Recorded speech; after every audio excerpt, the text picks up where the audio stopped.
ಭಾರತ ದೇಶದಲ್ಲಿ ಏನೇ ಒಂದು ನಡೀಲಿ ಅದಕ್ಕೆ ಕರ್ನಾಟಕದ ಲಿಂಕ್ ಇದ್ದೇ ಇರುತ್ತೆ ಅಂತಿರ್ತಾರೆ. ಕರ್ನಾಟಕದ ಒಬ್ಬರಾದರೂ ಅದರಲ್ಲಿ ಇರ್ತಾರೆ ಅಂತ ಯಾವುದಾದ್ರೂ ಒಂದು ಲಿಂಕ್ ಬಂದೇ ಬರುತ್ತೆ. ಈಗಲೂ ನೋಡಿ ಆಪರೇಷನ್ ಸಿಂಧೂರಕ್ಕೂ ಕರ್ನಾಟಕಕ್ಕೂ ನಂಟು ಹೇಗಿದೆ. ಕರ್ನಲ್ ಸೋಫಿಯಾ ಖುರೇಶಿ ಅವರು ಕರುನಾಡ ಸೊಸೆ. ಎಲ್ಲಿ ಯಾವ ಊರು? ಆಪರೇಷನ್ ಸಿಂಧೂರವನ್ನ ವಿಚಾರವನ್ನು ಎಲ್ಲವನ್ನ ಬಿಚ್ಚಿಟ್ಟಿದ್ರು ಸೋಫಿಯಾ ಖುರೇಶಿ ಅವರು. ಕರ್ನಲ್ ಪತಿ ಪತ್ನಿ ಇಬ್ಬರೂ ಕೂಡ ಭಾರತೀಯ ಸೇನೆಯಲ್ಲಿ ಸೇವೆಯನ್ನ ಮಾಡಿರೋದು. ತಾಜುದ್ದೀನ್ ಬಾಗೇವಾಡಿ ಪತ್ನಿ ಸೋಫಿಯಾ ಅವರು ಬೆಳಗಾವಿ ಸೊಸೆ ಕಾರ್ಯನಿರ್ವಹಣೆಗೆ ಮೆಚ್ಚುಗೆ ವ್ಯಕ್ತವಾಗ್ತಾ ಇದೆ. ಸೊಸೆ ಧೈರ್ಯವನ್ನ ಸೋಫಿಯಾ ಅವರ ಮಾವ ಕೊಂಡಾಡಿದ್ದಾರೆ. ಜೊತೆಗೆ ಸೋಫಿಯಾ ಖುರೇಶಿ ಅವರಿದ್ದಾರಲ್ಲ, ಅವರ ತಾತ ಕೂಡ ಡಿಫೆನ್ಸ್ ಅಲ್ಲೇ ಇದ್ದಿದ್ದು. ಸೋಫಿಯಾ ಖುರೇಶಿ ಅವರ ತಾತ ಡಿಫೆನ್ಸ್ ಅಲ್ಲೇ ಇದ್ದಿದ್ದು. ಈಗ ಅವರ ಪತಿನೂ ಕೂಡ ಡಿಫೆನ್ಸ್ ಅಲ್ಲಿ ಇದ್ದಾರೆ. ಸೊ ಅದ್ರ ಬಗ್ಗೆ ಹೇಗೆ ಮೆಚ್ಚುಗೆ ವ್ಯಕ್ತವಾಗ್ತಾ ಇದೆ, ಯಾವ ರೀತಿಯಾಗಿದೆ ನೋಡಿ. ಆಪರೇಷನ್ ಸಿಂಧೂರಕ್ಕೂ ಕರ್ನಾಟಕಕ್ಕೂ ನಂಟು. ಕರ್ನಲ್ ಸೋಫಿಯಾ ಖುರೇಶಿ ಬೆಳಗಾವಿ ಸೊಸೆ. ಪಹಲ್ಗಾಮ್ನಲ್ಲಿ ಭಯೋತ್ಪಾದಕರ ದಾಳಿಗೆ 26 ಮಂದಿ ಭಾರತೀಯರು ಬಲಿಯಾಗಿದ್ದಾರೆ. ಇದಕ್ಕೆ ಪ್ರತೀಕಾರವಾಗಿ ನಿನ್ನೆ ಉಗ್ರರ ನೆಲೆಗಳ ಮೇಲೆ ಆಪರೇಷನ್ ಸಿಂಧೂರ ಹೆಸರಲ್ಲಿ ದಾಳಿ ಮಾಡಿ ನರರಾಕ್ಷಸರ ನೆತ್ತರನ್ನ ಹರಿಸಲಾಗಿದೆ. ಇದು ಭಾರತೀಯರಿಗೆ ಕೊಂಚ ನೆಮ್ಮದಿ ತಂದಂತಾಗಿದೆ. ದೇಶದ ಪ್ರಧಾನಿ ಮೋದಿ ಕೂಡ ಯಾವೊಬ್ಬ ಉಗ್ರನನ್ನ ಬಿಡೋ ಮಾತಿಲ್ಲ, ಹುಡುಕಿ ಹೊಡೆದೇ ಹೊಡಿತೀವಿ ಅಂದಿದ್ರು. ಅದರ ಸಾಕ್ಷಿಯಾಗಿ 100 ಉಗ್ರರನ್ನ ಭಾರತೀಯ ಸೇನೆ ಹೊಡೆದುರುಳಿಸಿದೆ. ಆದರೆ ಇದರ ಜೊತೆಗೆ ಇನ್ನೊಂದು ಇಂಟ್ರೆಸ್ಟಿಂಗ್ ಸ್ಟೋರಿ ಇದೆ. ಅದುವೇ ಕರ್ನಲ್ ಸೋಫಿಯಾ ಖುರೇಶಿ. ಆಪರೇಷನ್ ಸಿಂಧೂರ ಕಾರ್ಯಾಚರಣೆ ಬಿಚ್ಚಿಟ್ಟ ಧೀರ ಮಹಿಳೆ. ಈ ನಾರಿಗೂ ಆಪರೇಷನ್ ಸಿಂಧೂರಕ್ಕೂ ಹಾಗೆಯೇ ಕರುನಾಡಿಗೂ ನಂಟಿದೆ. ಅದೇನೆಂದರೆ ಕರ್ನಲ್ ಸೋಫಿಯಾ ಖುರೇಶಿ ಬೆಳಗಾವಿಯ ಸೊಸೆ ಎಂಬ ಹೆಮ್ಮೆ ನಮಗಿದೆ. ಆಪರೇಷನ್ ಸಿಂಧೂರ ಬಿಚ್ಚಿಟ್ಟಿದ್ದ ಸೋಫಿಯಾ ಬೆಳಗಾವಿ ಸೊಸೆ ಕಾರ್ಯನಿರ್ವಹಣೆಗೆ ಮೆಚ್ಚುಗೆ. ಎಸ್, ಆಪರೇಷನ್ ಸಿಂಧೂರದ ಬಗ್ಗೆ ಮಾಹಿತಿ ಕೊಡೋದಕ್ಕೆ ಭಾರತೀಯ ಸೇನೆ ಇಬ್ಬರು ಮಹಿಳಾ ಸೇನಾಧಿಕಾರಿಗಳನ್ನೇ ಕಳಿಸಿದ್ರು. ವಿಂಗ್ ಕಮಾಂಡರ್ ವ್ಯೋಮಿಕಾ ಸಿಂಗ್ ಹಾಗೂ ಕರ್ನಲ್ ಸೋಫಿಯಾ ಖುರೇಶಿ ಸುದ್ದಿಗೋಷ್ಠಿಯ ನೇತೃತ್ವ ವಹಿಸಿದ್ರು. ಇದು ಪಾಕ್ಗೆ ಮತ್ತೊಂದು ರೀತಿಯಲ್ಲಿ ಭಾರತ ಕೊಟ್ಟ ಕೌಂಟರ್ ಅಂದ್ರೂ ತಪ್ಪಾಗಲ್ಲ. ಮತ್ತೊಂದು ಹೆಮ್ಮೆಯ ವಿಚಾರ ಏನಂದ್ರೆ ಆಪರೇಷನ್ ಸಿಂಧೂರ ಕಾರ್ಯಾಚರಣೆ ಬಗ್ಗೆ ಎಳೆಯಾಗಿ ಮಾಹಿತಿ ಬಿಚ್ಚಿಟ್ಟಿದ್ದು ಬೇರೆ ಯಾರೂ ಅಲ್ಲ, ಅವರೇ ಬೆಳಗಾವಿಯ ಸೊಸೆ. ಎಸ್, ಸೋಫಿಯಾ ಖುರೇಶಿ ಬೆಳಗಾವಿಯ ಸೊಸೆ. ಬಹುರಾಷ್ಟ್ರೀಯ ಸೇನಾ ತುಕಡಿಯನ್ನ ಮುನ್ನಡೆಸಿದ ಮೊದಲ ಭಾರತೀಯ ಮಹಿಳಾ ಅಧಿಕಾರಿ ಎಂಬ ಹೆಗ್ಗಳಿಕೆಗೆ ಪಾತ್ರರಾಗಿದ್ದಾರೆ.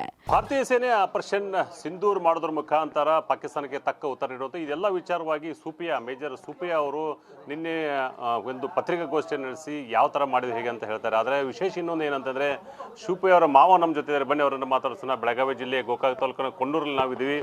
ಏನು ಅನ್ಸುತ್ತೆ ರೀ? ನಮ್ಮ ಮನಸ್ಸಿಗೆ ಒಂಥರ ಖುಷಿ ಅನ್ನಿಸ್ತು ರೀ, ಹೆಮ್ಮೆ ಅನ್ನಿಸ್ತು. ನಿನ್ನಿಂದ ನಮಗೆ ಒಂದು ಹಬ್ಬದಂಗೆ ಎಲ್ಲ ಜನರು ಬಂದು ಶುಭಾಶಯಗಳನ್ನು ಹೇಳತ್ತಾರೆ ರೀ. ನಮ್ಮ ಮನಸ್ಸಿಗೆ ಒಂದು ಭಾಳ ಆನಂದ ಆತ ರೀ. ಸೂಪಿಯಾ ಏನು ಪತ್ರಿಕಾಗೋಷ್ಠಿ ನೋಡಿ ಪೂರಾ ಜಗತ್ತನ್ನೇ ನೋಡ್ತು, ಏನೋ ಪ್ರಪಂಚ ನೋಡಿತು. ಅವು ತಾವು ಕೂಡ ನೋಡಿದ್ರೆ ನಿನ್ನೆ ಅದನ್ನು ನೋಡಲಿಲ್ಲ ರೀ. ನಾ ಇದಕ್ಕೆಲ್ಲ ಮಧ್ಯಾಹ್ನಕ್ಕೆ ಬನ್ನಿ, ಆಮೇಲೆ ಟಿ ವಿಯಾಗ ಅವ್ರು ಹೇಳೋದು ನೋಡಿ ನಮ್ಮ ಒಂಥರ ಮನಸ್ಸಿಗೆ ಇದು ಅನ್ನಿಸ್ತಾರೆ. ಯಾಕಂದ್ರೆ ಈ ಸಲ ಸೂಟಿ ಸಿಕ್ಕಿಲ್ಲ, ಹಬ್ಬಕ್ಕೆ ಬರಲಿಲ್ಲ ರೀ ಅವ್ರು. ಹಿಂಗಾಗಿ ಅವ್ರಿಗೆ ಟಿ ವಿಯಾಗೂ ನೋಡಿ ಮೊಬೈಲ್ದಾಗ ನೋಡ್ರಿ ಮನಸ್ಸಿಗೆ ಭಾಳ ಖುಷಿ ಅನ್ನಿಸ್ತದೆ. ಮಗ ಮತ್ತು ಸೊಸೆ ಯಾವಾಗ ಮಾತಾಡಿದಿರಿ ತಾವು? ನಾವು ಸಾಯಂಕಾಲ ಒಂದು ವಾರದಾಗ 1 ಸಲ 2 ಸಲ ಮಾಡ್ತಾರೆ. ಮಗನೂ ಕರ್ನಲ್ ರೀ, ಸೊಸೆನೂ ಕರ್ನಲ್ಲ, ಇಬ್ರು ಕೂಡಿ ಅವರ ವಾರದಾಗ ತಿಂಗಳಿಗೆ 2 ಸಲ ಮಾಡ್ತಾರೆ. ಪತಿ ಪತ್ನಿ ಇಬ್ಬರು ಸೇನೆಯಲ್ಲಿ ಸೇವೆ. ತಾಜುದ್ದೀನ್ ಬಾಗೇವಾಡಿ ಪತ್ನಿ ಸೋಫಿಯಾ. ಸೋಫಿಯಾ ಪತಿ ಬೆಳಗಾವಿ ಜಿಲ್ಲೆಯ ಗೋಕಾಕ್ ತಾಲೂಕಿನ ಕೊಣ್ಣೂರು ಗ್ರಾಮದವರು. ಸೋಫಿಯಾ ಪತಿಯ ಹೆಸರು ತಾಜುದ್ದೀನ್ ಬಾಗೇವಾಡಿ. ಪತಿ ಮತ್ತು ಪತ್ನಿ ಇಬ್ಬರು ಭಾರತೀಯ ಸೇನೆಯಲ್ಲಿ ಕರ್ನಲ್ ಆಗಿ ದೇಶ ಸೇವೆ ಮಾಡ್ತಿದ್ದಾರೆ. ಸೋಫಿಯಾ ಪತಿ ತಾಜುದ್ದೀನ್ ಬಾಗೇವಾಡಿ ಕೂಡ ಕರ್ನಲ್ ಆಗಿದ್ದಾರೆ. 2015ರಲ್ಲಿ ಈ ಇಬ್ಬರು ಪ್ರೀತಿಸಿ ಮದುವೆ ಆಗಿದ್ರು. ಸದ್ಯ ಸೋಫಿಯಾ ಜಮ್ಮುವಿನಲ್ಲಿ ಕರ್ನಲ್ ಆಗಿ ಸೇವೆ ಸಲ್ಲಿಸುತ್ತಿದ್ದಾರೆ. ಪತಿ ತಾಜುದ್ದೀನ್ ಬಾಗೇವಾಡಿ ಕೂಡ ಝಾನ್ಸಿ ಕರ್ನಲ್ ಆಗಿ ಸೇವೆ ಸಲ್ಲಿಸುತ್ತಿದ್ದಾರೆ. ಸೋಫಿಯಾ ಖುರೇಶಿ ಮೂಲತಃ ಗುಜರಾತ್ನವರಾಗಿದ್ದಾರೆ. 1981ರಲ್ಲಿ ಗುಜರಾತ್ನ ವಡೋದರದಲ್ಲಿ ಜನಿಸಿದ್ದ ಇವರು ಜೀವರಸಾಯನ ಶಾಸ್ತ್ರದಲ್ಲಿ ಸ್ನಾತಕೋತ್ತರ ಪದವಿ ಪಡೆದಿದ್ದಾರೆ. ಸೋಫಿಯಾ ಅಜ್ಜ ತಂದೆ ಕೂಡ ಭಾರತೀಯ ಸೇನೆಯಲ್ಲಿದ್ರು. 2016ರಲ್ಲಿ ಬಹುರಾಷ್ಟ್ರೀಯ ಮಿಲಿಟರಿ ಕವಾಯತ್ನಲ್ಲಿ ಭಾರತೀಯ ತುಕಡಿಯನ್ನ ಸೋಫಿಯಾ ಮುನ್ನಡೆಸಿ ಗಮನ ಸೆಳೆದಿದ್ರು. ನಂತರ ಅವರು ಭಾರತೀಯ ಸೇನೆಯ ಮೊದಲ ಮಹಿಳಾ ಅಧಿಕಾರಿಯಾದರು. ಅಷ್ಟಕ್ಕೂ 1999ರಲ್ಲಿ ಸೋಫಿಯಾ ಖುರೇಶಿ ಭಾರತೀಯ ಸೇನೆಗೆ ಸೇರಿ ಭಾರತದ ಹೆಮ್ಮೆಯ ಪುತ್ರಿಯಾಗಿದ್ದಾರೆ. ಯಾವಾಗ ಮದುವೆ ಮಾಡಿದ್ರು? ಯಾವ ಥರ? 2015ರಾಗ ಮದುವೆ ಮಾಡೀನಿ. ಅವರು ಟಾಪ್ ಆದ್ರಿ, ಇವರು ಟಾಪ್ ಹೋಗಿ ಇಬ್ಬರು ಮೇಜರ್ ಅದರಿಂದ ಕರ್ನಲ್ ಆದರು. ಕರ್ನಲ್ ಆಗಿ ಇಬ್ಬರು ಸರ್ವಿಸ್ ಮಾಡ್ತಿದ್ರು. ಒಂದು ಮಗ ಅದಾನ್ರಿ, ಒಂದು ಮಗ ಐತೆ ರೀ. ಅವ ಅಲ್ಲಿ ಎಜುಕೇಷನ್ ಮಾಡ್ತಿದ್ದಾನೆ. ನಿಮ್ಮ ಮಗ ಇಲ್ಲೆಲ್ಲಿ ಕನ್ನಡ ಶಾಲೆ ಒಳಗೆ ಓದಿದ್ರು? ಹೌದು ರೀ, ಮಲ್ಟಿಮಲ್ಟಿ ಹೈಸ್ಕೂಲ್ನಾಗ ಅಲ್ಲಿ ಕನ್ನಡ ನಮ್ಮ ಸ್ವಾಮಿಗಳ ಶಾಲೆಯಲ್ಲಿ ಕಲ್ತ್ರಿ. GSS ಕಾಲೇಜ್ನಾಗ ಕಾಲೇಜ್ ಮುಗಿಸಿದ್ರಿ. ಆಮೇಲೆ ಬೆಂಗಳೂರು ವಿಶ್ವೇಶ್ವರ ಕಾಲೇಜ್ನಾಗ ಕಲ್ತ್ರಿ. ನಾವೆಲ್ಲ ನಿರೋಧಿ ಅಂದ್ರೆ ಅವಾಗ ನಮ್ಮ ಕಡೆ ಏನಿಲ್ಲ ರೀ, ಕೈ ಮೇಲೆ ಹೊಟ್ಟೆ ಅವರ ಸ್ವಾಮಿಗಳ ಅವ್ರು ಇವ್ರು ಮದತ್ತು ಮಾಡಿ ಮಕ್ಕಳ ಎಜುಕೇಷನ್ ಮಾಡಿಸೀನಿ ರೀ ಸರ್.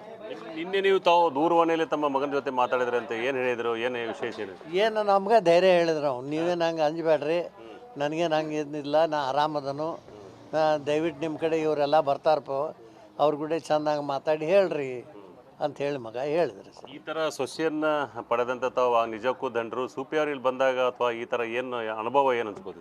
ನಮಗೊಂದು ಹೆಮ್ಮೆ ಅನ್ನಿಸ್ತೈತೆ ರೀ, ಅದು ಒಂದು ದೊಡ್ಡ ಗಂಡು ಮಗ ಇದ್ದಂಗೆ ರೀ. ಯಾಕಂದ್ರೆ ಅವರೆಲ್ಲ ಅವ್ರದ್ದು ಇರೋದು ರೈನ್ ಸೈನ್ ಎಲ್ಲ ಟೀ ಶರ್ಟ್ ಇಲ್ಲಿ ಅಂತ ಅರಿವಿ ಅಲ್ಲ, ಅವರು ಎಲ್ಲ ಫ್ರೀ ಇರ್ತಾಳ್ರಿ, ಮಗನಂಗೆ ಇರ್ತಾಳ್ರಿ.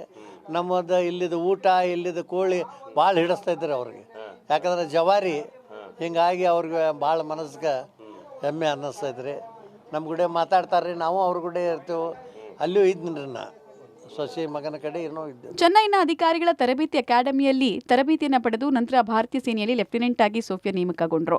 ಸೋಫಿಯಾ 2006ರಲ್ಲಿ ಕಾಂಗೋದಲ್ಲಿ ವಿಶ್ವಸಂಸ್ಥೆ ಶಾಂತಿ ಪಾಲನಾ ಕಾರ್ಯಾಚರಣೆಯಲ್ಲಿ ಮಿಲಿಟರಿ ವೀಕ್ಷಕರಾಗಿ ಸೇವೆ ಸಲ್ಲಿಸಿದ್ದಾರೆ. 2010ರಲ್ಲಿ ಮತ್ತೆ ಶಾಂತಿ ಪಾಲನಾ ಕಾರ್ಯಾಚರಣೆಗಳಲ್ಲಿ ತೊಡಗಿಸಿಕೊಂಡಿದ್ದಾರೆ. ಅಷ್ಟೇ ಅಲ್ಲ, ಪಂಜಾಬ್ ಗಡಿಯಲ್ಲಿ ಆಪರೇಷನ್ ಪರಾಕ್ರಮ್ ಸಮಯದಲ್ಲಿ ಸಲ್ಲಿಸಿದ್ದ ಸೇವೆಗಾಗಿ general officer commanding in chief ಅವರಿಂದ ಪ್ರಶಂಸನಾ ಪತ್ರವನ್ನು ಕೂಡ ಪಡೆದಿದ್ದಾರೆ. ಇನ್ನು ಖುರೇಶಿ ಅವರು ಆಪರೇಷನ್ ಸಿಂಧೂರದಲ್ಲಿ ಪ್ರಮುಖ ಪಾತ್ರ ವಹಿಸಿದರು. ಆಪರೇಷನ್ ಬಳಿಕ ಸೋಫಿಯಾ ಖುರೇಶಿ ಮಾಧ್ಯಮಗಳಿಗೆ ಇಂಚಿಂಚು ಮಾಹಿತಿ ಕೊಟ್ಟರು. ಒಟ್ಟಾರೆ ಸೋಫಿಯಾ ಖುರೇಶಿ ಆಪರೇಷನ್ ಸಿಂಧೂರ ಯಶಸ್ಸಿನಲ್ಲಿ ಪ್ರಮುಖ ಪಾತ್ರ ವಹಿಸಿದ್ದು ಭಾರತಾಂಬೆ ಮಕ್ಕಳಿಗೆ ಹೆಮ್ಮೆಯ ವಿಷಯವೇ ಹೌದು. ಜೊತೆಗೆ ಇಂಥ ಹೆಣ್ಣು ಮಕ್ಕಳನ್ನ ಸೊಸೆಯಾಗಿ ಪಡೆದ ಕರುನಾಡು ನಿಜಕ್ಕೂ ಸಂತಸದಲ್ಲಿದೆ. Salute to the colonel Sophia. Dilip Kurundwade, public TV, Belagavi.